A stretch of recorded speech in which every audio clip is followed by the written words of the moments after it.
Hey guys, welcome to another episode of the Cover 2 podcast. This is our second edition of our mock draft as we are just 4 days away from the NFL draft. I know I'm excited. It is officially draft week and we can officially have a countdown. So I know that I'm very excited. I'm also joined by Nenad, and we have our special guest, Alex Silva, back again for a second show. We're glad to have you back, Alex.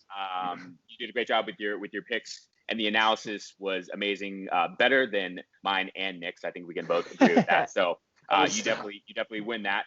So for those of you who did not see last week's show, we went through picks 1 through 17 and gave our analysis of why each team should pick that particular player. So if you want to go back and check that out, you most certainly should. On this week's show, we're going to do 18 through 32. And then at the end, we're going to go back and kind of talk about a few trades that we might see happening or that we feel could happen within this first round of the draft. But before we get to that, Nick has a couple revisions from his 1 through 17. So Alex and I are allowing him to come back in and make these. Usually that would have been a hard no. But on these quarantine times, we're feeling a little forgiving here. So, Nick, take it away and tell us about a couple of the changes that you have made. Yeah, I broke the rules a little bit on this. I originally only had one big change, and then I got some reports on stuff on Twitter right before we went on to record, so I had to make another change. But that's it. Everything else is the same, and there's not really that much change. In the order, it's more of just one guy not going somewhere I expected and 2 switches. So, my less than attractive one. So I switched Derek Brown and CeeDee Lamb picks. Originally, I had CeeDee Lamb going number 9 to the Jaguars. Although they just released Marquise Lee, there's enough wide receivers later in the draft to where I think they'll pick up somebody later. I actually am going to put Derek Brown in at number 9. Only because Yannick Ngakoue just called out the Jaguars earlier today on Twitter again, right. over and over again. He's been doing this. So I think they're eventually going to trade Yannick Ngakoue, and they're going to need a guy since they gave away Calais Campbell. And I anticipated Yannick Ngakoue kind of staying on the Jaguars to start the year and then maybe getting traded later. Now I believe he's for sure going to get traded during the draft or just a little bit later. So I'm going to go Derek Brown. And then CeeDee Lamb is going to be switched to get drafted by the Jets at number 11, where I originally had Derek Brown getting switched. So it wasn't that big of a change, but just wanted to switch that up. And then my big switch is going to be something that, Jared, you're going to be a little shocked I'm changing this. I'm going to go the Chargers, picking Justin Herbert, number 6 now, because I saw a report. I saw a report on Twitter that said the Chargers hadn't really checked on Jordan Love as much as we possibly had thought. Now, that report could be different. That could be just wrong. But I'm going to stick with that. And the fact that they weren't even on the list of 6 or 7 teams that had checked in on Jordan Love, I got to go with Justin Herbert. They're going to stick with a quarterback, but they're not going to go Jordan Love now. So Jordan Love will be drafted a little later in our draft today for me, but not at number 6 anymore. Welcome back to the club. Welcome back to the club. Alex, let me get your thoughts on this because I feel like you have some more positive thoughts than I do. Yeah. So I completely agree with the Herbert analysis. I didn't even know that they weren't checking in on Jordan Love, but it's like a kudos to the Chargers for not wasting their time on him. Oh, wow. And just going with Justin Herbert, he's going to – I think you know more what you're going to get with Herbert, and they can win with that than if they take that gamble with Jordan Love and potentially put themselves in another – because they do kind of have a win-now situation with the way that defense is building up. You don't really want that much of a project at quarterback right now. So I think that's just the right move to go with Herbert. And then going back to the Jaguars thing, I don't know if they take Derek Brown. That could be one of the things I changed because I had them already taking Derek Brown. But like you said, they're losing Calais Campbell and most likely Ngakoue to trade. Both those guys are defensive ends. So I wonder if potentially the Jaguars take an edge guy. It could be like Clavon Chason. I can see from LSU maybe here because they like those athletic freaks. And Clavon's not the most technically sound. But instead of taking a nose tackle, that I don't know. Or I mean, we said we're going to talk about it at the end of the podcast, but that's one of those trade back positions. I think that's a potential. Jared, I know you originally agreed with me on the Jordan Love pick. By the way, let me just say this. I don't agree with the Chargers not picking Jordan Love. I just, as predicting this draft, with obviously no trades, I think that the Chargers are going to go quarterback here, but since there's just a report that they're not really as high on Jordan Love as I originally thought, I'm going to switch it up and just pick a different quarterback here and make it easy on myself. That's fine. I have a question for you because I feel like you just kind of contradicted yourself. So are the Chargers just from the report, are the Chargers just not as high on Jordan Love? Or in your original statement, you said that the Chargers haven't really done their due diligence and they haven't scouted him as much? Because I think there's two different ways to go depending on the answer that you're about to give. Well, here's the thing. I think I'm just basing it off the report that the fact that they haven't checked in on him as much means they're not as high on him. I don't know what they've done with Justin Herbert, but I'm just not going to go with Love since there's a report that he hasn't really been scouted by the Chargers as hard as some other teams. Okay, that's cool. And I'm okay with you then switching your pick to Herbert because, yes, that makes more sense. I feel like, and Alex, I'm going to disagree with you. I'm not giving the Chargers any type of kudos because why would the Chargers are only hurting themselves? Even if you're not completely high on him, why would you not still do your due diligence and at least, scout him thoroughly, to the max, right? He's still a quarterback and a guy that's a potential mid to late first round pick, right? So yeah, you may like Herbert, but what happens if someone comes up and trades with the Lions for the number 3 pick or trades with the Giants for the number 4 pick? And drafts Herbert. And now the Chargers are sitting at number 6 and their guy's gone. So, you know what I mean? How do you not do your due diligence and scout Jordan Love to the fullest, just like you would Herbert or Burrow or Tua? That to me doesn't make sense. So I think the Chargers are only hurting themselves in this situation if they really, in fact, haven't scouted him as much. Yeah, no, I agree. I think that I was trying to be more funny. I think if I'm running the Chargers as a GM and I get a report for my quarterback scout and there's missing just Jordan Love, NA, I'm going to ask him to update his resume. That is pretty negligent. Right. So yeah, like I said, I get it. I know that the Herbert train to the Chargers is the more likely pick. I just have a different opinion from as far as Love and Herbert. But if the Chargers really aren't doing their homework on Love, that's a shame on them because, like I said, the Lions have been shopping their number 3 pick, and there are reports that the Giants would be willing to move out of their number 4 pick as well. And teams are not moving into a top 5 pick for a defensive tackle or a running back, right? You're doing it for a quarterback more than likely, which would be a Herbert or a Tua.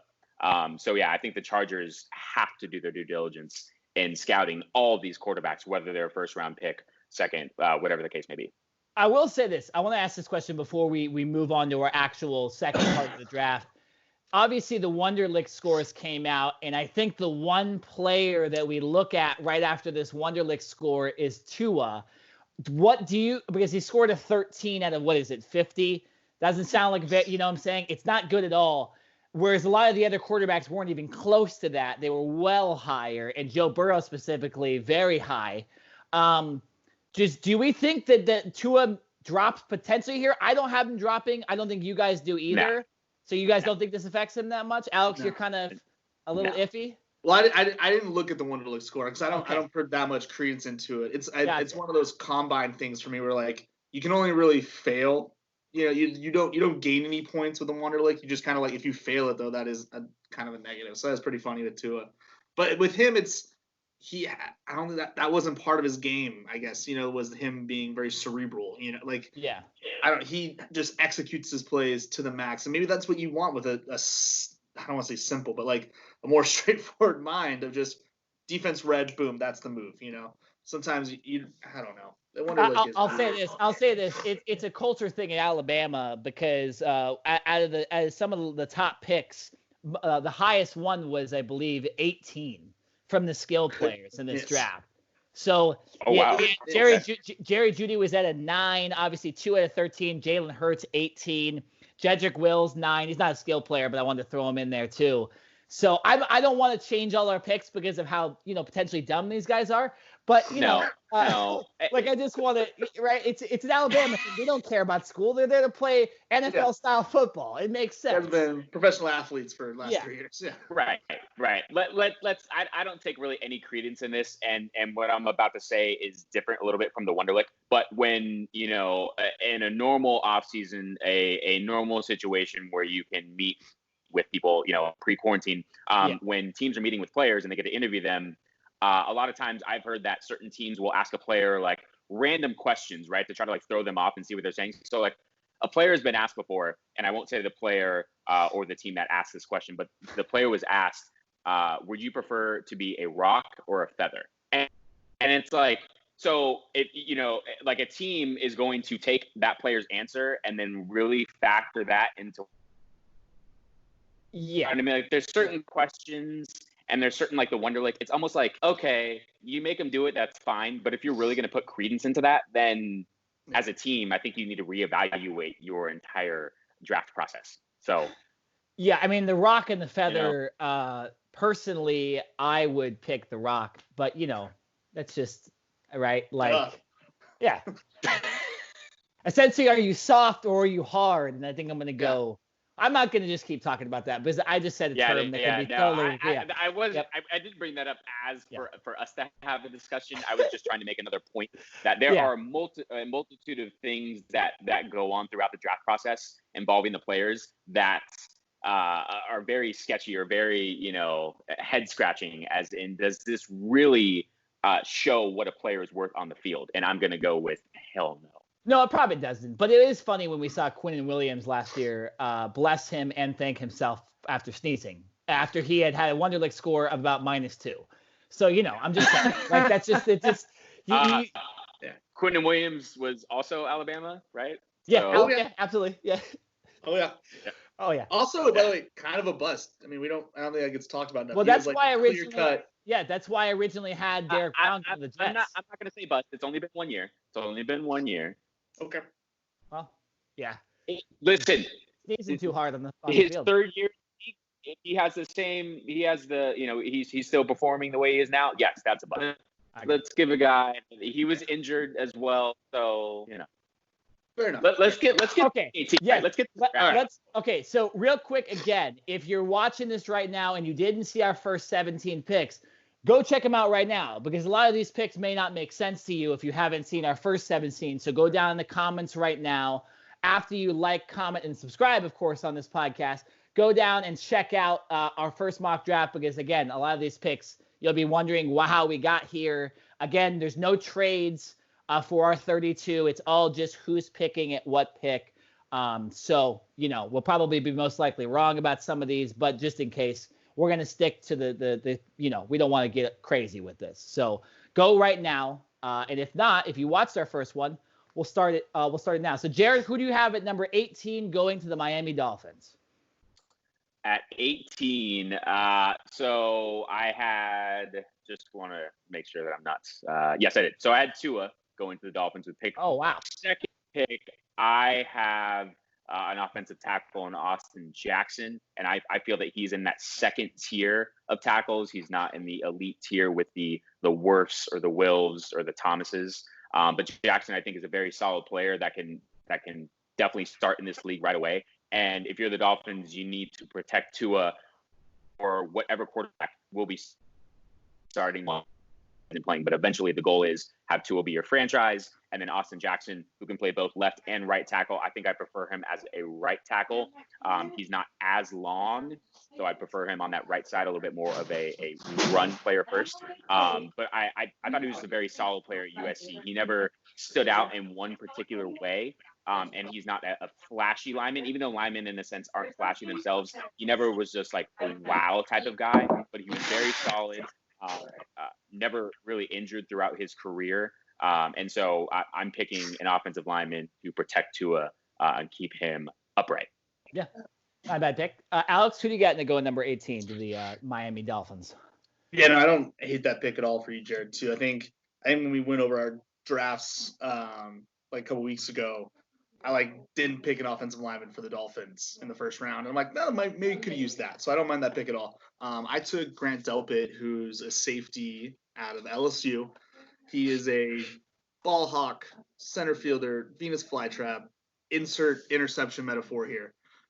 He's going to be a playmaker on your defense. And I think once you get your starting quarterback, you need to start finding that replacement for Mika Fitzpatrick that you just traded away and start beefing up that defense for a run this year.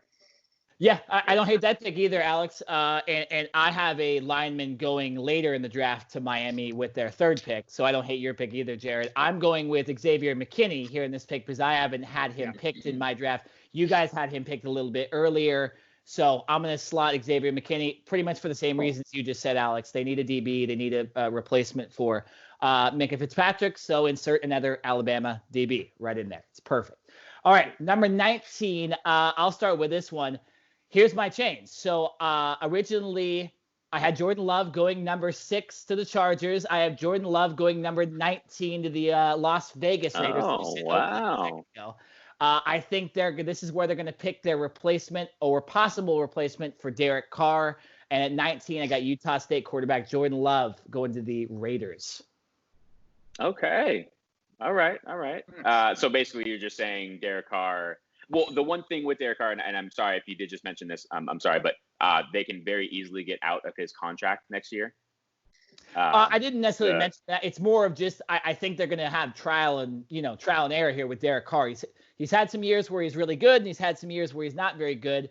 And I think if he goes out there and kills it this year for Las Vegas and gets to the playoffs or something like that, and maybe wins the playoff game, I think they possibly keep him. And the worst case scenario is you have Jordan Love stay behind him for 1 year and you move on from Carr and you have Jordan Love, this kind of, like I mentioned, a Patrick Mahomes type of player sitting behind Derek Carr in a similar situation when you had Alex Smith and Patrick Mahomes. So I see this as a win-win pick here for the Raiders. Okay. Alex, you're up. Yeah. I'm taking in Patrick Queen, so I got back-to-back LSU taggers going. I think they need some sort of coverage in the linebacker core. You're in the AFC West where you're gonna be going up against like Hunter Henry, Noah Fant, Travis Kelce. So you need some sort of linebacker who's gonna be able to cover safeties on your team. And right now they do not have that whatsoever. So I think you take one of the top off-the-ball linebackers in Patrick Queen and let him make a dent on Travis Kelce's career. All right. All right. Go ahead. I was going to say, Alex, I agree with you with the linebacker pick. I disagree that they don't have a linebacker that can cover. They signed in free agency Corey Littleton from the Rams, who is a linebacker. Like, he can cover tight ends, running backs out of the backfield. So double up. There's nothing wrong with that. I'm going with Kenneth Murray, the linebacker from Oklahoma, because I feel he's more, even though he can cover, he's also more of a blitz guy, and he can, a little bit of power to his game.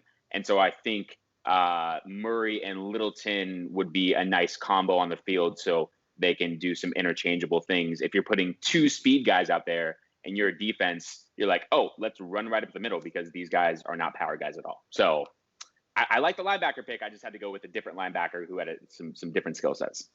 There you go. All right, Alex, what's your pick for the Jaguars at number 20? This is their second pick in the draft, so remind people who you had them pick earlier too. Yeah, so in the first half at 9, I had them taking Derek Brown, and that one was a tough pick. The Jaguars are honestly one of the tougher teams to kind of predict here because they do have holes everywhere. Yeah, and everywhere. With this pick, I'm having them take my number 3 receiver off the board, T. Higgins. Big boy, but also still has 4.39 speed. So not just like that big target that's going to get your third downs, but can still, stretch it a little bit. And I think they go with this style of receiver because they do have DJ Chark, who already is a speed guy, downfield threat. So I think they don't need to double up on speeds on the outside. And I think with T. Higgins, he does he separates very much the intermediary and over the middle, which I think will be a nice little like safety blanket type receiver for Minshew going forward. So that's what I got for Jags. I agree with Alex. I'm sticking with receiver right here, and this goes back to me switching to Derek Brown as their pick to number 9. And then I need them picking a receiver here. I have them going with Justin Jefferson, another speed guy from LSU. I'm not as high on T. Higgins as you are. He's also just his stock overall has dropped since the first mock drafts kind of came out earlier in the college year and lately. So I'm going to go with Justin Jefferson. People are going to be high on him after his performance with LSU on one of the best college football ever. So I'm going receiver. I'm just going Justin Jefferson. Jared, what is your pick for Jaguars? So this is where I finally have Justin Herbert coming off the board. And I know that this is probably going to be wrong, but you know what? We've seen crazier things happen. You mentioned, and I saw it on Twitter as well, that I believe it was Ian Rappaport that came out. He was speaking with the GM, and that GM said, all these people who are picking mock drafts and all these so-called experts are going to be completely wrong as far as where players go in this draft. And I feel that Justin Herbert, I don't know if 20 is completely right. This would maybe be a redo if I had the chance. But if for some reason Justin Herbert is there at 20, the Jaguars, I think, will be forced to take him, seeing as they already traded away Nick Foles and Gardner Minshew is their Gardner Minshew and Joshua Dobbs are their only two quarterbacks on the roster. So not really something that is gonna fire people up if you're a Jaguars fan from the quarterback position.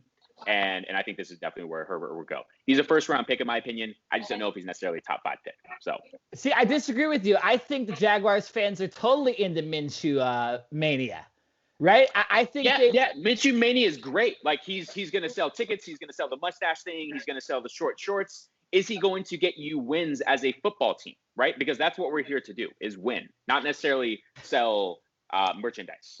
Well, yeah, it's about half and half. Okay, all right, fair. Oh, we got contact by the window. Sorry. Oh wow. Okay, I know what that means. Okay, so switching to number 21. That is hilarious, Alex. Switching to number 21 is the Philadelphia Eagles. This is a big pick for the Eagles here because they had a disappointing year. I have them going wide receiver because I think after they watched last year's wide receivers play like some of the worst wide receivers in NFL history. Maybe I'm a little over the top with that, but the drops were ridiculous. It's one of the reasons why they were battling with the Cowboys for that playoff spot when they absolutely should not have, and the Cowboys should have just steamrolled into the playoffs. I have them picking Brandon Ayuk from ASU, a top rated receiver. I've seen him on a lot of mock drafts. A lot of people have said that that's a good pick for Philadelphia. I think they need a receiver, so I'm going to go with him at number 21. Nice. Go ahead, Alex. So I'm thinking the exact same thing. I think they need to be a little bit more explosive on offense. I don't know if Deshaun Jackson still has the legs to be the perennial every rep downfield threat.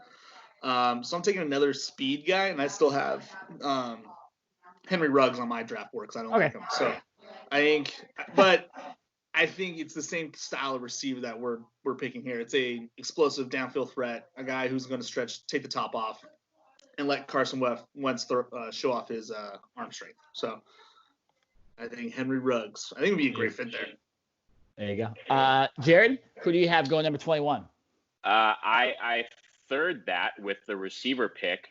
I'm just going to go in a little different direction as far as the player because I already have Henry Ruggs off the board. I do like Brandon Ayuk, but I'm actually going to slot in Justin Jefferson right here. Okay. And this is really just like a gut thing.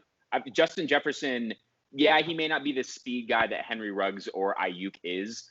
He can play inside and outside. He's, I feel like, more versatile than both of those other players that you just mentioned were.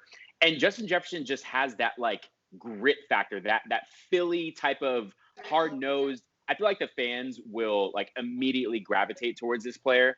And even though you have Zach Ertz, who is, Carson Wentz security blanket, I think Justin Jefferson can be that guy because Ertz has been injured. And specifically last year, he was injured for a couple games. So Justin Jefferson is a guy that I think can be more of an all-around receiver. And yes, they have Alshon Jeffrey and Deshaun Jackson, who can hopefully come back healthy. But those guys aren't the long-term answers at receiver. And I think Justin Jefferson can be one of Carson Wentz's long-term answers at receiver going forward. So I like the receiver pick. I had Justin Jefferson still on my board, and I think he fits perfectly with that Philadelphia Eagles style. I wanted to go touch back real quick also on the T. Higgins comment, because I'm very defensive of T. Higgins for some reason. Yeah. You were talking about how you're like, yeah, you see him dropping in a lot of mocks. I think it's more of other guys raising their stock. You know what I mean? Like I haven't seen anything coming about T. Higgins as like, man, he can't do this or he's not this. You know what I mean? He's been extremely productive receiver. So I think that's just more of a product of other players like Henry Ruggs, like actually Ayuk, like you said, is like of rising their stock from like their the combine and whatnot. Than it is T. Higgins messing up, which I think there's gonna be some teams that are gonna like be able to get a sleeper pick with T. Higgins. So that's all. I just wanted to clear his name. Yeah, you know what? It's not even that I think T. Higgins is a bad wide receiver. I think in a wide receiver like less heavy draft, yes, he would be a top pick. I just think, he's dropped a little bit. His combine scores weren't the best. In the championship game, he didn't outperform a lot of the LSU receivers and stuff like that. So I think that little stuff, it's biased. And I think T. Higgins is a product possibly of not being able to have those in-person pro days and stuff like that. Those That's extra, fair. You know what I'm saying? He's just going to drop unnecessarily. I have him going later in this first round. I'll give it away a little bit to a team that I think will love to have him. So it's not even that I hate T. Higgins. I just don't like him as much as other wide receivers in this specific draft. It's one of the best wide receiver drafts in history. So maybe that won't be right in the end, but it's looking at it on paper. Man, I can't. Some of these guys got to go a little bit above him, in my opinion. Fair enough. Cool. Yep. All right. So number 22, I have the Vikings picking their replacement here for Xavier Rhodes. I have them picking Trayvon Diggs, who I think is the third best corner in this draft. Alabama guy, Alabama DBs perform, and so I got them. They need a replacement for Xavier Rhodes, and this is my guy. Nice. I love that pick for him. I would do that. I already have Trayvon Diggs going to the Falcons, though. Yeah. But I agree with you here because they do have these two picks that are relatively close. And I think we both would agree that their biggest needs are corner and receiver. And I'm taking corner first because I think that's right now the positional value is a little bit better. You want to get that top tier corner because you need a replacement. I mean, the Vikings needed corner help last year before they lost two of their corners. You know what I mean? So they desperately need to get a corner in there immediately and get the best one they can. I'm having them take Jeff Gladney. Okay. He's kind of he's a little bit more of a feisty guy, a little bit undersized, but is violent at the catch point. He's played in like one of the most like high volume passing conferences in the Big Ten, so he's been battle tested. And Big 12. It's Big 12. Well, even better. Yeah. TCU, even better. Yeah. He got peppered. People kept throwing at him, and he had like tremendous DBU numbers. And I think and he also does a lot in the run game. So I think he's just a great player to come in, start right away, and will be able to produce for Mike Zimmer. There you go. Jared, who you got going to the Vikings with their first pick here in the first round? Right. So with their first pick, listen, I cannot disagree that the Vikings need secondary help in a major way, right? I'm looking at their depth chart right now, and their starting corners are Mike Hughes and Nate Metters. Yeah, not good. Not good. Mike Hughes was a Mike Hughes. Draft. But that's about it. So you're right. They definitely have a glaring need in the secondary. My only issue is, as far as this cornerback class goes, all my cornerbacks or my first round cornerbacks are already gone. And even though I think it is a priority, a top positional need, I think it's too early for teams to start reaching for those players.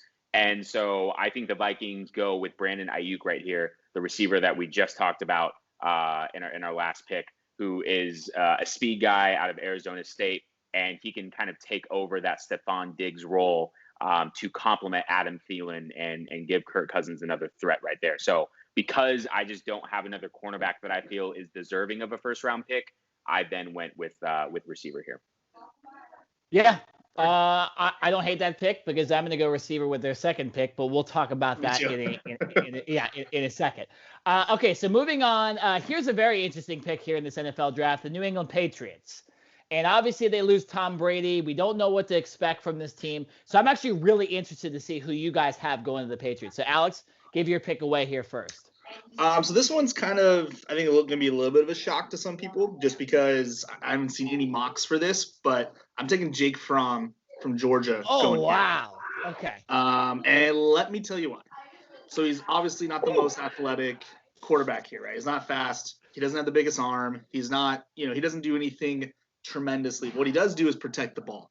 And if you guys recall, or maybe I don't know if you guys saw, but like a week or two ago, a like scouting like checklist / like cheat sheet was released by Bill Belichick and his team, saying what traits you want from each position on offense. And when it came to the quarterback, he's like, it literally says like, don't need the biggest arm, don't need the fastest guy, just has a guy that knows how to make reads and makes the right decision, and you can win with that. And that's Jake Fromm. Like he takes care of the ball. He likes having a running, he runs a pro offense. I think he would fit and be successful very quickly in a Bill Belichick offense, and has the smarts and the ability to grow. Very interesting. Jared, what do you think about Jake Fromm? Grossly wrong. I think you can get Jake Fromm. I think you can get Jake Fromm in the second round. And you're completely right, Alex. You're right. He doesn't have the biggest arm. He's obviously not the most athletic. He's very smart, high IQ guy. I think he can pick up an offense. He can be that guy that is a game manager in a sense. And you're right. That's what Bill Belichick is looking for. I just simply think that with the Patriots' second pick in the second round, that they can get Jake Fromm there. And I think Jake Fromm is, in my opinion, nowhere near a first round pick. I wouldn't touch him with the first round. The reason why, the one reason why I can see this happening is because with quarterbacks or with positions of great value, left tackle, corner, like you mentioned, Alex, you want to get that 5th-year option on a guy, right, to be able to control his rights for an extra year if Jake Fromm does blow up and become that franchise. So that would be the only reason why I would see the Patriots going quarterback here is to get that 5th-year option. But I just truly think you can get him in the second round and spend this first-round pick on a guy that is worthy of being a first-round player. And I think that's Zach Bond, the linebacker out of Wisconsin. And another guy that, won't completely wow you with his athleticism, but ridiculously smart, can play in multiple different defensive systems from week in to week out, which is exactly what he did at Wisconsin. And the fact that the Patriots have lost 3 linebackers in free agency this offseason, they have a glaring need there. So I think Zach Bond can come in and be an immediate, kind of juice there for that team. Jared, I agree with you actually on both your analysis there. I would not pick Jake Fromm first round. I think the Patriots would rather just try it out with Jarrett Stidham rather than draft kind of a similar guy in Jake Fromm. If they want to draft him later, that's fine. But we're not going to go over that. I'm sticking with linebacker here. I just have Kenneth Murray. I don't have him off the board yet, so I got Kenneth Murray going to the Patriots. I think that's a huge pick for New England. I could also see New England potentially trading this pick back. They don't have a second-round pick. They have 3 third-round picks in this year's draft. So I think the Patriots have always been those kind of – they always want as many draft picks as they possibly can. So I could see them trading back. But in this case, they have Kenneth Murray still on the board. So they got to pick him. And I'm going linebacker here with this pick as well. Cool. All right. So switching to number 24, Jared, who you got going to the New Orleans Saints? I have – this was my, I don't know, maybe I don't want this to sound like I'm kind of contradicting myself. This was my last good corner that I had coming off, or at least a first-round value in Trayvon Diggs. I know that we talked about the Vikings and needing a corner. I just felt like getting a receiver was better for them. So Trayvon Diggs out of Alabama, I think, can go to the Saints and be a nice complement to, I don't know, why am I blanking on the Saints' number 1 corner right now? Marshawn Lattimore. Yeah. Marshawn Lattimore. Thank you very much. I think that this is where Diggs will come off the board. The brother of Stephon Diggs, by the way. The fact that in the offseason, the Saints went and got Emmanuel Sanders, kind of got that slot receiver to complement Michael Thomas. I think that clears up a need there for them so they can stick to the defensive side of the ball. And the fact that right now their opposite corners to Lattimore are Eli Apple and oh my gosh, I can't even think of his other name, which tells you where the Saints need to go. So I got Trayvon Diggs. Alex, who do you have going to the Saints? So I'm making this pick based off the fact that it's going to be Drew Brees' last year. He's already said he's retiring, and I think they're going to try and give him every weapon, every excuse, every ability to win a Super Bowl and go out like Peyton Manning. Because of this, I'm going to have him take a receiver, and right now I'm literally having a last-minute debate in my head. Yeah. But I think I'm going to have him take Laviska Shenault. This guy is like the Swiss Army knife type weapon. You can scheme him up, or he can win on his own. You just want to get the ball in his hands because when he gets balls in hands, he becomes a running back, and he has just tremendous vision. So he's going to be the guy that's going to be the bubble screen. He's going to force corners to play up. He's going to force linebackers to have to watch him out of the backfield, and he can be a deep threat as well. And any way that you can take attention off of Michael Thomas in that Saints offense, you're going to win. So I think they give him another weapon that just gives a nightmare. You have to put a specific type of player on Shenault to be successful. I think that's where they go with that, and I think they'll be successful with it. So I'm going to go with linebacker here because I think their linebacker core is getting a little older. They got Kiko Alonso, who's just getting a little older and dirtier every single year. The way he feel plays. like that guy's been traded like every year. He's just not that valuable. I think the Saints will. I think the Saints will go with a future guy. Alex Anzalone is also not a future linebacker for them. I have them going with an LSU guy, hometown, Patrick Queen. I think this guy is unnecessarily dropped. Again, I think it's just the other guys rising, a lot like the T. Higgins pick. I'm going to go, and the fact that it's an LSU guy at 24, one of the highest rated linebackers, I think they'll go more for the future. I could actually see them drafting receiver, Alex. I've seen that a lot, but I think, they still have Michael Thomas and other guys that are pretty valuable, so they don't need that necessarily this year. And so I'm going to go linebacker from LSU here with this pick. I just really quick, you know what, Alex, you sold me on that receiver pick because even though I mentioned that they brought in Emmanuel Sanders, you're right. Yeah. The fact that Shenault can be that Deebo Samuel from San Francisco, a guy that you can do everything with. And I think the Saints kind of had that with I'm very sorry right now. I'm blanking on names. They had that right now with their backup quarterback last year. But the fact that Bridgewater is gone, right, and you don't now want your backup quarterback taking those types of hits and risking that necessary injury, you bring in a Shenault who can replace him as that gadget guy. So props to you. You sold me on the Saints getting a receiver now.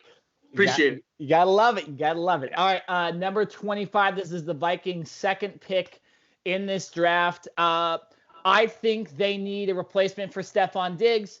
I picked a corner for a number 22 because it was too valuable to pick Trayvon Diggs. They needed a guy there. Interesting enough, they pick Stephon Diggs' brother. And with this next pick, they pick Stephon Diggs' replacement. And I'm going to go Jalen Rager from TCU, a slot guy to go complement Adam Thielen. I had a lot of other receivers here, and I did have to switch it up when I switched up my Jaguars pick with CeeDee Lamb moving down and stuff like that. But I got Jalen Rager. They needed a slot guy, and so I got him going to the Vikings. Go ahead, Alex. I like that pick. I like Rager there. Yeah. I'm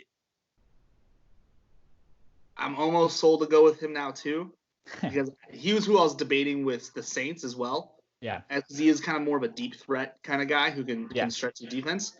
But I think I'm still going to go with Denzel Mims. Just because he's going to be more. He was my guy. He was my second guy that I was debating too with this. Yeah. So I'm really obsessed with Denzel Mims. He is in his tape, he has a very just limited vertical route tree, but he won extremely consistently. He does a lot of things throughout that route to win. He wins off the line of scrimmage. He's extremely physical on the line of scrimmage. He wins while in running his route. He doesn't get pushed off his route, and he wins at the catch point. So he does a lot of those things. Even in a very simple route tree, he showed off well. Then in the Senior Bowl, they had him do every route, and he only lost one rep in the entire Senior Bowl. So he does a lot. He has a lot of potential. I think he's one of those guys who we could see getting better in the NFL and not getting worse. And I think the reason why the Vikings might like him is he has more like third down capability. He's not just going to be a stretch it and take the top off. I think they'll use him more, especially with Kirk Cousins, who isn't exactly a YOLO baller downfield. Yeah, I don't hate the pick at all. Jared, who you got going? You got receiver, or do you got? No, actually, you picked receiver for number 22, right? I did. Okay, yes. So who do you? So then, what? Receiver at 22. Who do you have going 25 at them? I've got defensive end. I'm butchering his first name, so I'm not even going to say it. Gross Matos from Penn State. Okay. And I think you pair him with Daniil Hunter. Everson Griffin is more than likely leaving in free agency, even though he hasn't signed with another team. So there's a chance he can come back, but he's still past his prime. I think Gross Matos can come in and contribute right away. He's kind of a long, lengthy guy, more of a bull guy, not necessarily a speed rusher. But head coach Mike Zimmer, that's defensive line is his thing, and so I think that Gross Matos can come in and immediately affect this Vikings team. I can't go wrong with obviously you have the receiver there, but I think if they went with a combination of receiver and defensive end, or receiver or corner or some type of secondary, I think that would be great for the Vikings 2 picks in the first round. Well, yeah, I'll say this too, because I am interested that you didn't pick corner and you gave that away when you were going to, I think you were talking about your Patriots pick. They do have a second round pick and 2 third round picks as well. So they could pick another corner, maybe trade up their second and their third for a higher second round pick, something like that to get a corner. Is that kind of what you expect to happen here for them to go second round with corner? No doubt. Yeah. No. Okay. Yeah. If they don't pick the corner with their pick or second, no doubt.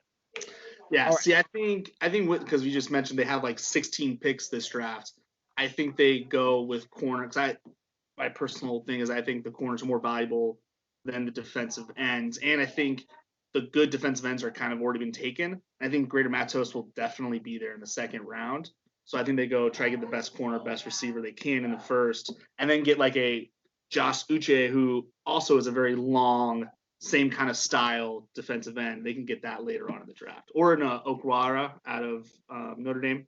Yeah, I think they get that kind of guy. It's not a bad corner draft, to be honest. Not a bad DB draft overall. So it'd be all interesting. Number 26. This is the Dolphins' third pick in the first round. They just keep selecting and selecting. And it'll be interesting if this pick even exists when the draft comes on and stuff like that. But I have them getting their third biggest need in this draft. Maybe some people have said their second biggest need. I have them going offensive lineman. I got them going Josh Jones, Houston tackle here.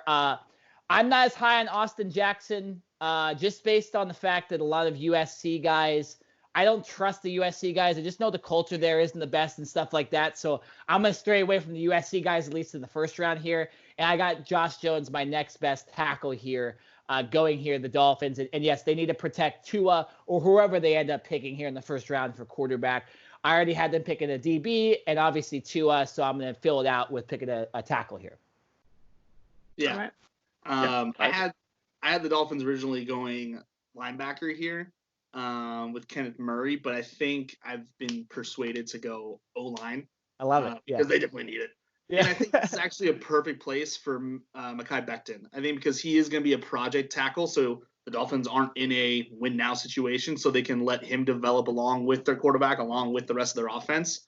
So I think that'd be – if that has that time to develop, he could be a dominant, offensive tackle that the Dolphins trade away in 2 years. So we'll see. Yeah, they are hurting a tackle this year. Jared, who do you have going? I'm going with another offense. This is complete offense in the first round for the Dolphins. And I have the first running back coming off the board, DeAndre Swift. And I think he's such a versatile back that you put him with Tua whenever Tua's healthy, right? And then I already have them picking an offensive lineman.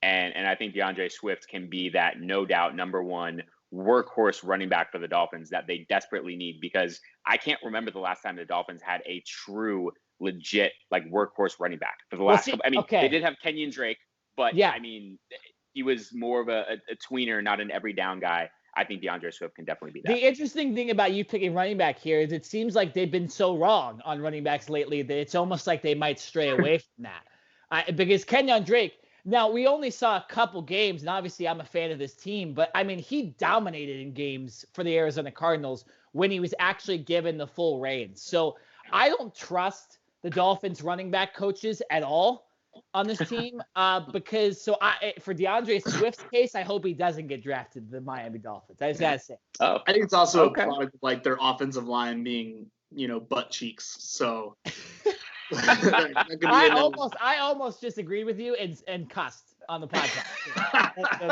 I don't know if I've ever heard that description before. I was trying to be all right for the kids. So yeah. No, I get it. We appreciate it. I like it. Okay. So number 27, Jared, who you got going to the Seahawks? I have the defensive end / tweener, Cleveon Chason out of LSU. Now, in the last week or so, I think this player has been picking up a lot of steam, and I don't necessarily think that he will last to pick 27. He's just, listen, when you look at him, he looks like a linebacker. Like, he does not look like a defensive end. He's not built that way at all. He's very lean. He's not going to bull rush anybody. He's going to have to beat you with speed. And I think the fact that he only really started 1 year at LSU and really only came on after like week 8 or week 9 shows that, yes, he can develop into a potential superstar, but I don't think he's quite there yet. And so, if you want to take him in the early teens or something like that, you're really banking that he's going to come on strong right away. I don't see that. I think that, picking him in the 20s or something like that is just better overall for him. So, Pete Carroll loves his defensive ends. He's losing Ansah. He's losing Clowney. And right now they don't really have an elite edge rusher. So this is where I think Chason falls off the board. Okay, so I have Chason going off the board already, and I want to say mine second because I agree with you. I have them going with AJ Epinesa, who I think is the next remaining edge rusher. Alex, do you agree? Do you have the same guy? Yeah, I got Epinesa too. I still have Chason on my draft board, but I think they still go Epinesa first. Yeah. I think Epinesa, he doesn't have like the wow tape that Chason might have with like, wow, how do you get around that guy so fast? Yeah. But Epinesa has the best bull rush in the draft. He's got long arms. He's, he won't be moved off his spot. And I think Pete Carroll loves his like edge setting defensive ends. He doesn't necessarily need. I don't think he drafts the like the speed rusher guys. Like, yeah, if you get Javon Clowney, you take Javon Clowney off a trade or a free agency. But I think he'd take like an edge setting guy that he knows will do the job. You can set it and forget it. It's like a crock pot.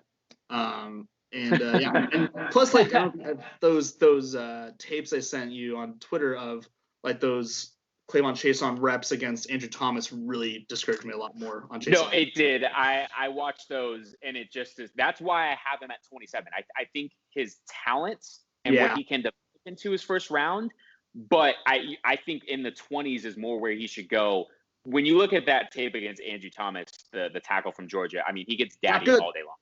It's not. I mean, Jake Fromm could have sat there, read the newspaper, made a cup of coffee, and took a nap, right? And Clayson still wouldn't have gotten to him. So yeah, Chason looked like an Oregon Duck after the game because he was just on the dirt. He's just got grass stains all over him.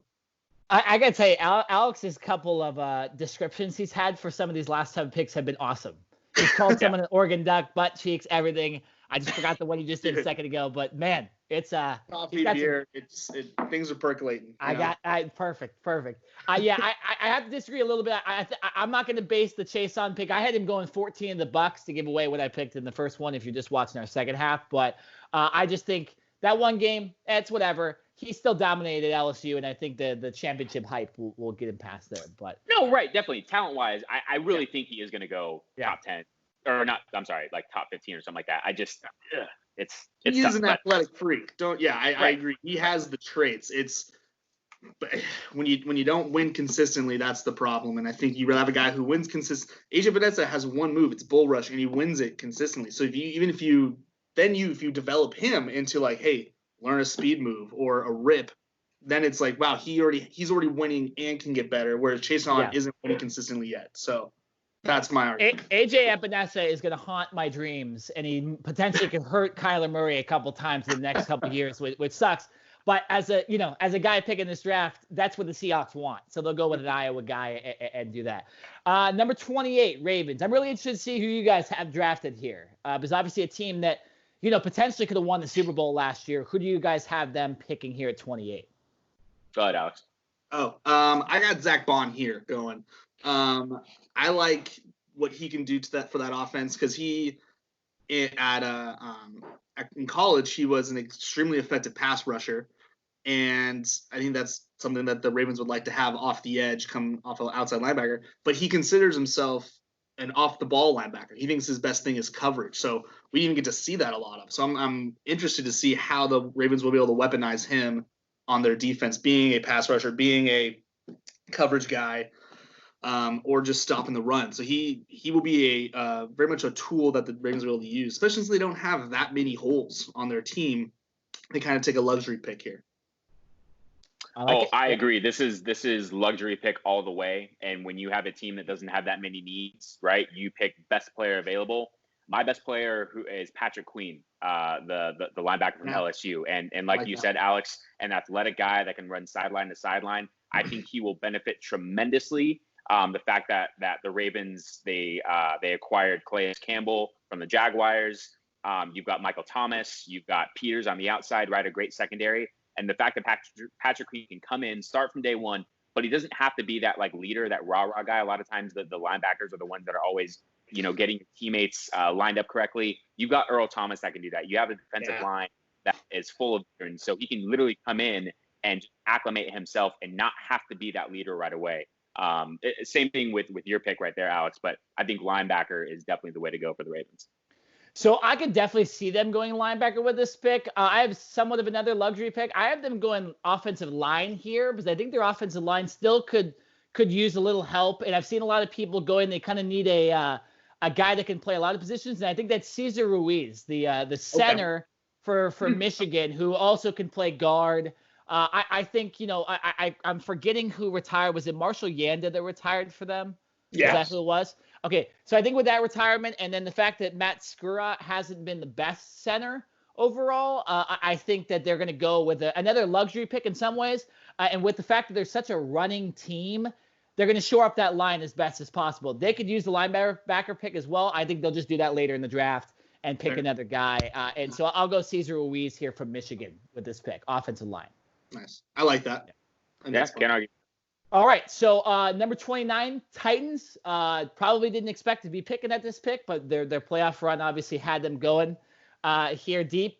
29. I have them another lineman pick. Another tackle I think is really good here. Another guy that can play a lot of positions. Ezra Cleveland from Boise State has really risen high on guys' draft boards. I almost picked him for the Dolphins at number 26, but I like Josh Jones a little bit better, so I'm going to go Ezra Cleveland. They need another lineman after losing Jack Conklin, so specifically a tackle. So I'm going to go with this pick for number 29. I like that, and I'm not really high on my pick right now. This isn't a sexy pick at all. This pick is more of a need pick than anything else, and I think the fact that the Titans traded away their defensive tackle / defensive end / do-it-all lineman in Jarrell Casey, who I think is very much underrated, and it's the fact that he plays in Tennessee that doesn't get a lot of love. He's traded to the Broncos, so Alex, you'll love that. Yeah, how much for a seventh-round pick, right? For nothing? For nothing. For like a fifth, I think it was. Yeah, it was a fifth? Yeah, it's a shame because they should have gotten a lot more for Casey. I think he's a great player. But so I think that the Titans have a hole there that they need to fill. They have Daquan Jones and Jack Crawford, but I don't think any of those two players excite the Titans, at least for the future years. And I think Ross Blacklock, the defensive tackle from TCU, is picking up a little bit of steam. He's kind of that like edge of the first round, maybe more of a second round player. But the Titans, who listen, you bring Ryan Tannehill back. They obviously made a run last year, surprisingly. But when you look at their overall roster, I wouldn't say that they have a lot of holes. And so I think, getting a defensive tackle to replace Casey could be their pick here. Yeah, not a bad pick. Alex, who do you got going to the Titans? I got another defender. I got A.J. Terrell out of Clemson, corner.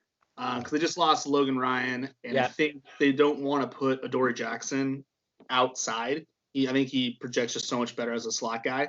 And I think they want to get another guy on the outside opposite of Malcolm Butler and kind of shore up that coverage defense that they kind of got, torn up on in the playoffs with just the air raid that they ran into with Kansas City.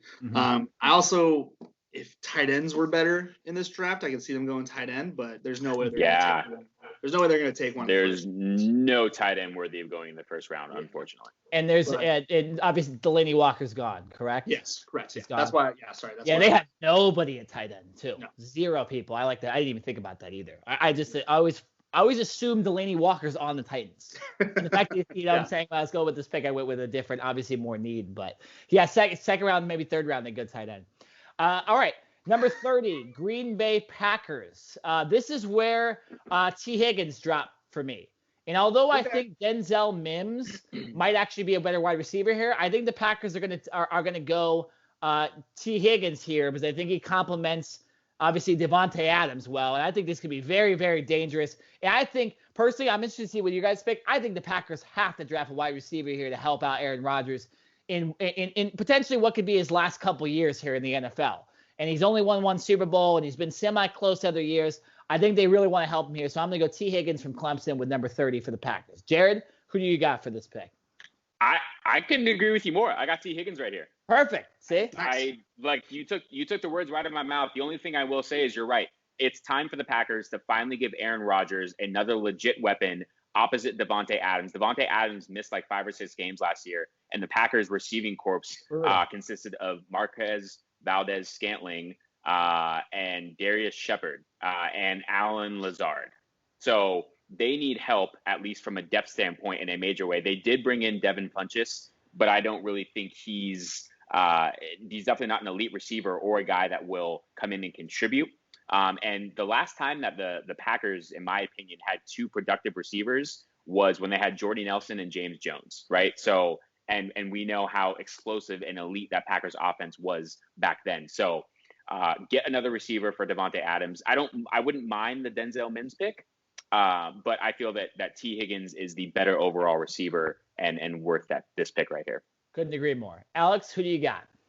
So both those receivers are off my list, Higgins and Mims. Okay. I love those picks for them too. I have them taking Jalen Reagor, creating a deep threat, letting Devontae Adams, work more underneath and expose the intermediate while pulling and then Reagor pulls the safety away. So I think we all agree with that. Like Aaron Rodgers wants more targets to guys who can catch the ball. So it's too important. It's too important of a pick here for the Packers. Like I said, twilight years for Aaron Rodgers. He has slowed down a bit. And so I think help him out with 2 awesome receivers, Devontae Adams and the guys that we picked. So yeah, very interesting. All right, number 31, 49ers. This is what their pick was supposed to be, and somehow they finagled the 13th pick earlier in the draft. I'll say mine first because I know you guys kind of gave me crap when I picked Henry Ruggs for them at number 13. I have them now picking a corner, AJ Terrell from Clemson. Got it. I have them fortunately getting back. I also could see the 49ers because they got that 13th pick.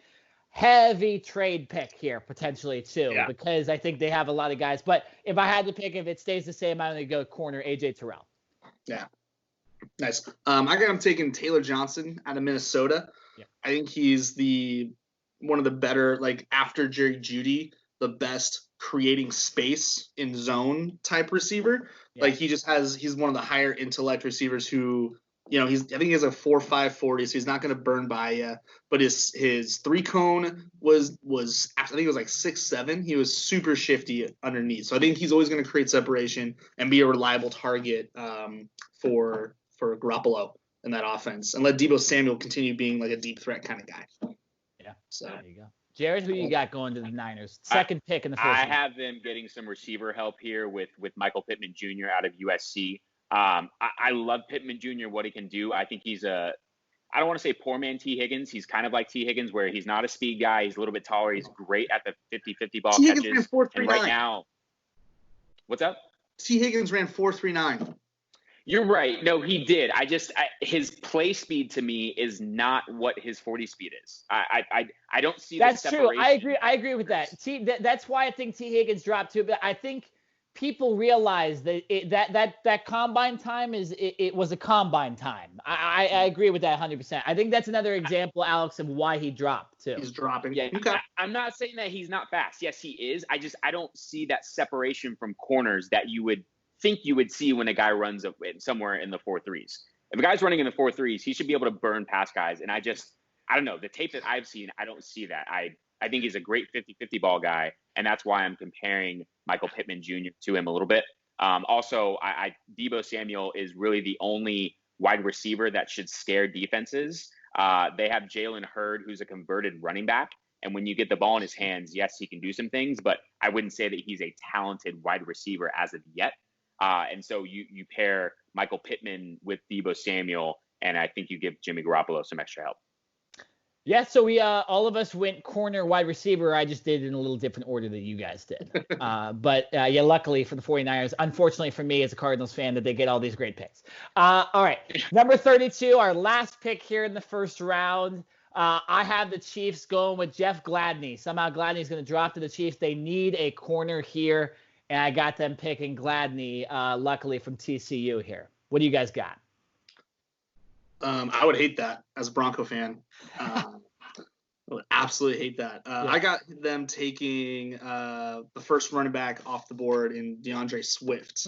I think speed. They have one of the fastest tight ends. They have obviously two of the fastest wide receivers. And then if you bring in one of the fastest receiving running backs out of the backfield, I mean, you're just going to have defenses crap in the bed. They're going to be overmatched in every facet of the game. I already know what Jared's pick is because we've been over this, and I've developed a counter. So I'm gonna let Jared say his. All right, Jared, what's your pick? No. Listen. I love the running back pick.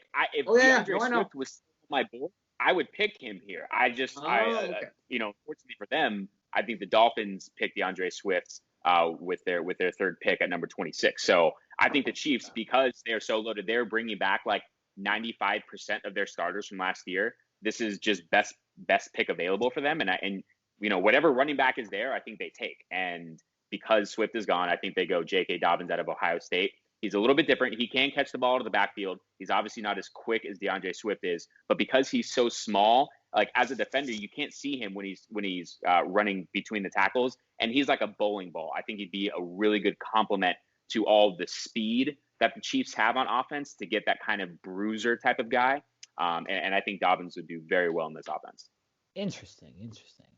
So you guys don't think that corner is a little more need than running back here? I know they're offensively heavy, but I know a lot of the experts were saying that corner, and that's one of the reasons I'm going with this pick. What do you guys think about the corner pick?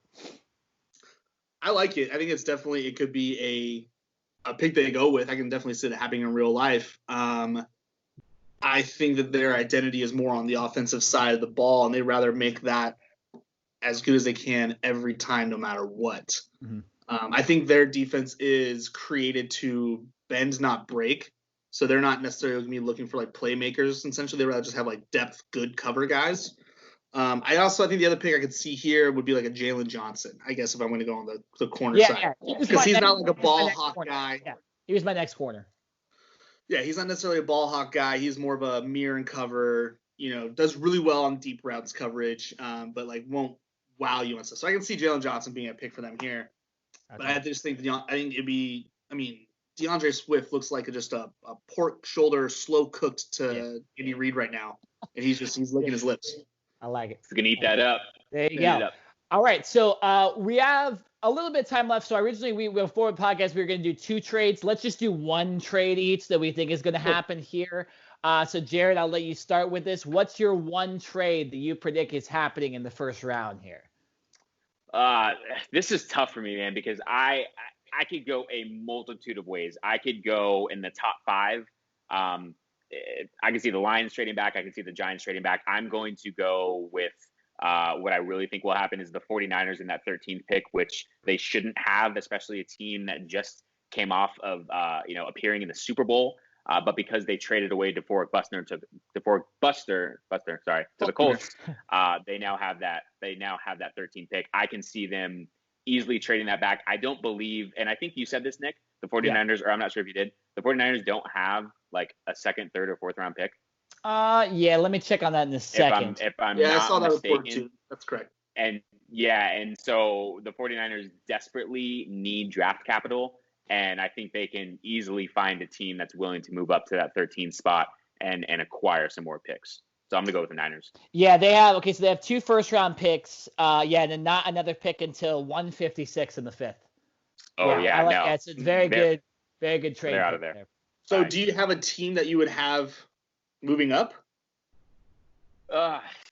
Are we doing like both sides? I was planning on doing like both sides. No, yeah, we could. I kind of had. I hadn't done on both sides either, but yeah, we can do that, Jared. Who do you think would be the best person? Who do you think would want to jump up here to 13?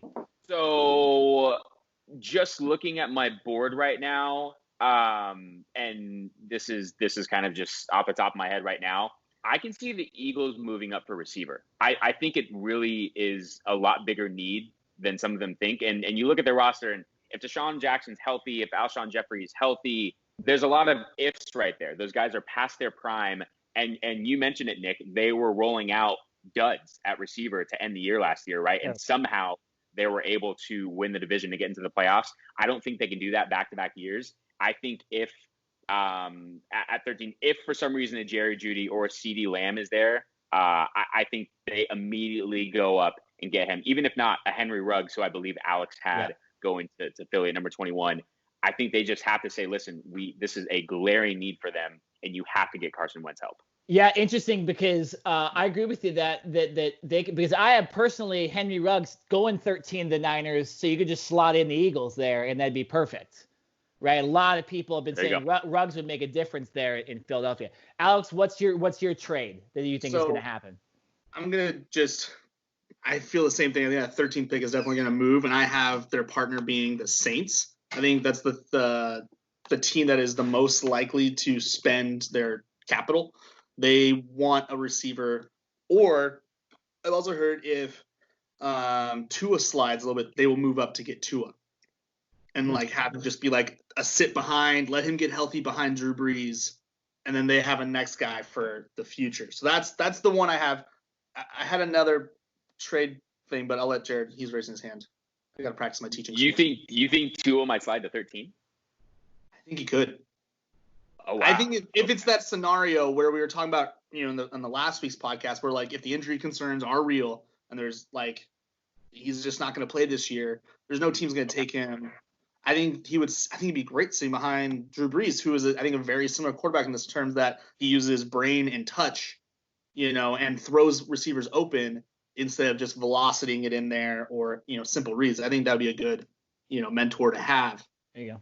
Yeah. Oh, for sure. No doubt. I agree. I guess never really thought of Tua falling to 13, but yeah, that would be like a dream scenario for him, in my opinion. Yeah, I agree. I think the Saints move up to 13 no matter what.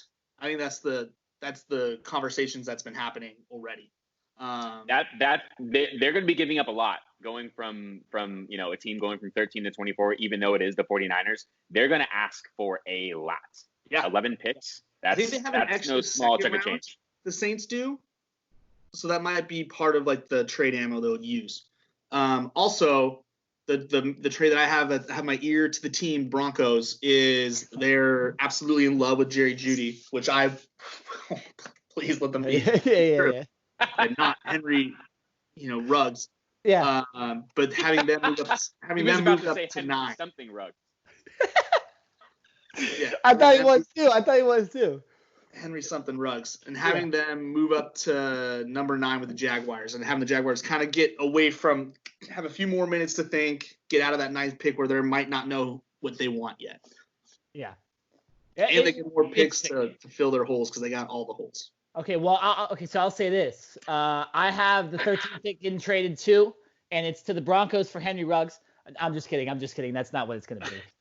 Okay. That's not. So I'm going to change. Not even funny.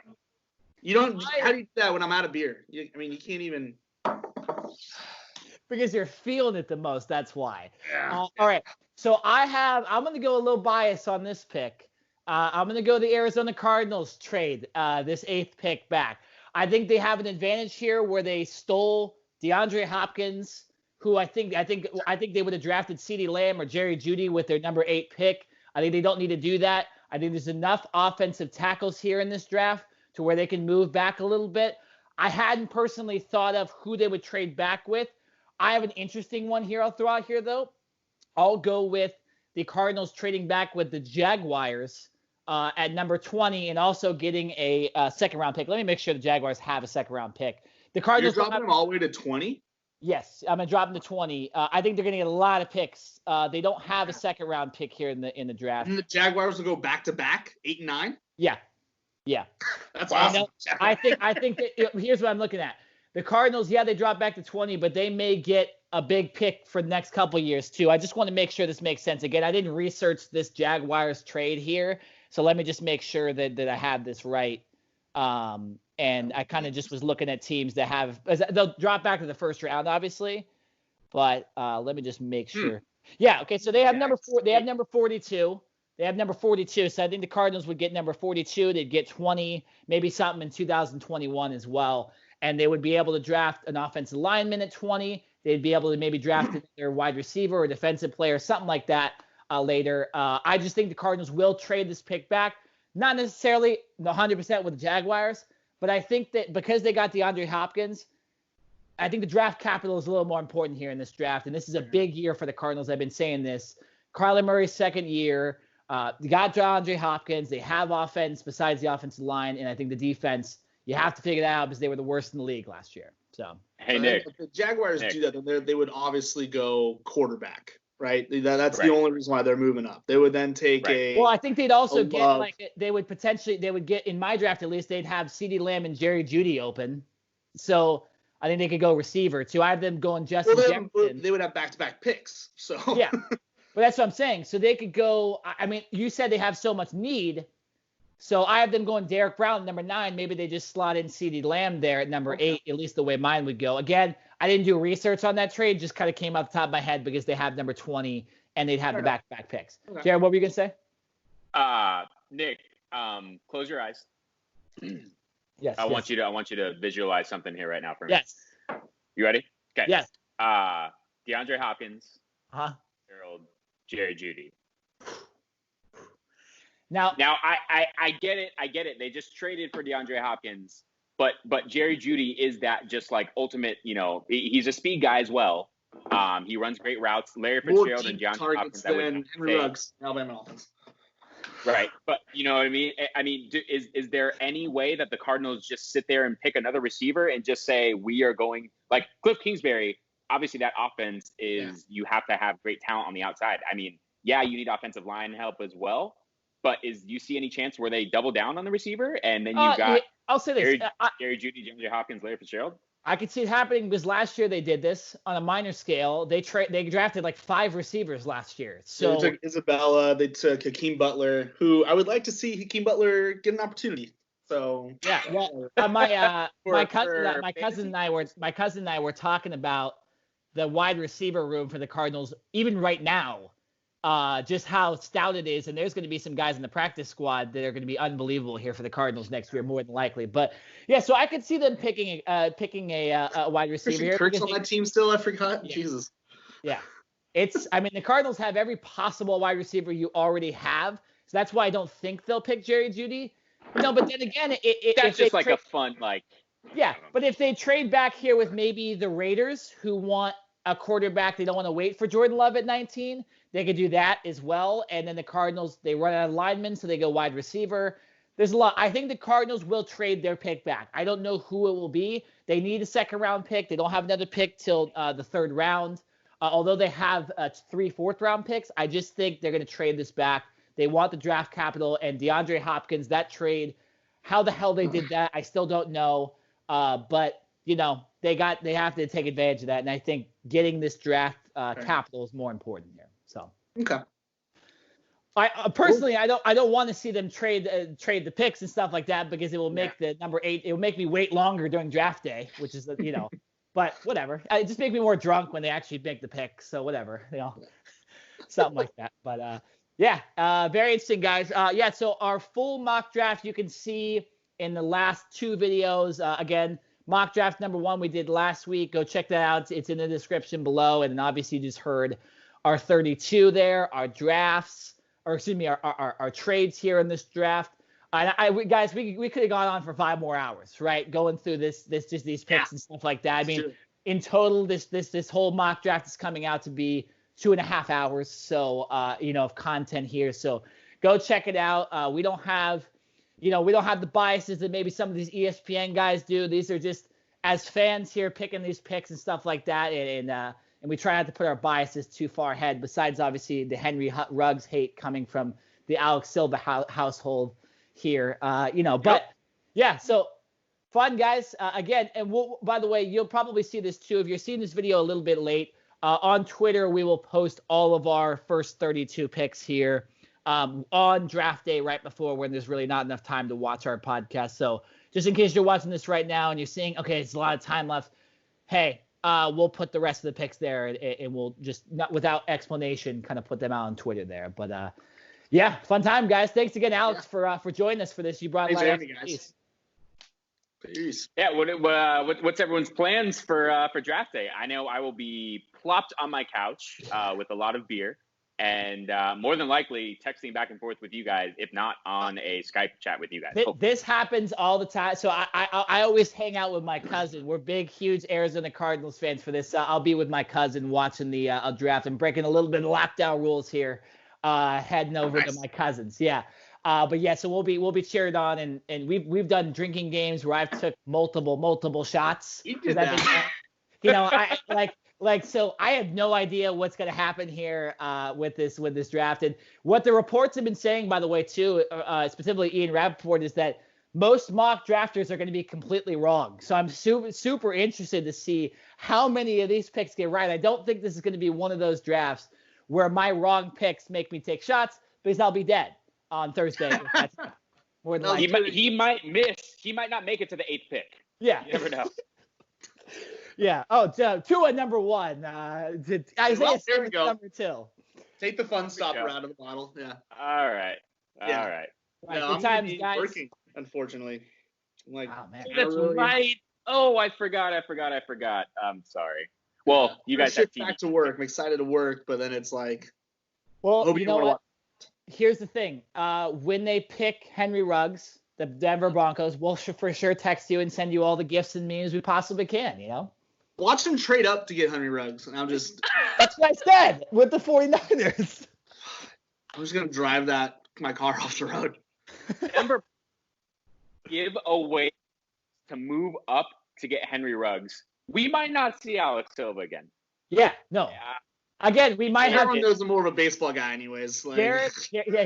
Jared will be the only guy left from this podcast that will be live after Thursday. So it will just be the Jared Smith show after this. Cover one. In memory of Nenad and Alex. Yeah. Man-to-man podcast. All right. Fun time, guys. Once again, this has been the Cover 2 podcast. Check out part 1 in the comments. Like, comment, and subscribe. It helps out the podcast, reach new viewers and stuff. So do that. Again, thanks to Alex. Thanks to Jared Smith. I'm Nick Nina, and this has been the Cover 2 podcast.